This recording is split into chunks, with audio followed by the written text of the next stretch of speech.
మీ చల్లని దీవెనలు, మీ చల్లని ఆశీస్సులు నా కుడివైపున శంకరన్న నిలబడి ఉన్నాడు.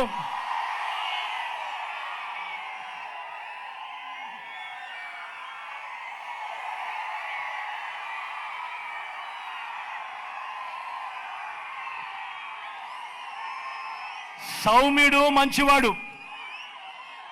ఎంత మంచివాడు అనంటే నిజంగా నాతో శంకరన్న ఒకసారి ఏమన్నాడో తెలుసా?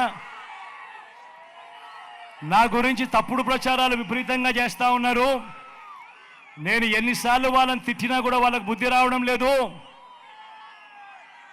అన్న, ఒకసారి నా పేరు ముందే అనౌన్స్ చేసేయండి అన్నా, ఈ సమస్యలు ఉండవు అని చెప్పి కల్ముషం లేకుండా మాట్లాడిన మనిషి ఈ శంకరన్న. మంచివాడు, సౌమ్యుడు. అన్ని రకాలుగా శంకరన్న ఆధ్వర్యంలో మీ అందరికీ మంచి చేయిస్తా. ఇది నాది పూచి. మీ చల్లని దీవెనలు, ఆశీస్సులు అన్నపై ఉంచవలసిందిగా సవినయంగా మీ అందరితో కూడా కోరుతా ఉన్నా.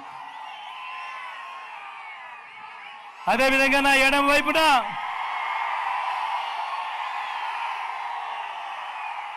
అనిల్ నిల్చుని ఉన్నాడు. నా తమ్ముడు, యువకుడు, ఉత్సాహవంతుడు, మంచి చేయడానికి ముందుకొచ్చాడు. నీ చల్లని దీవెనలు, చల్లని ఆశీస్సులు అనిల్పై ఉంచవలసిందిగా సవినయంగా కోరుతా ఉన్నా.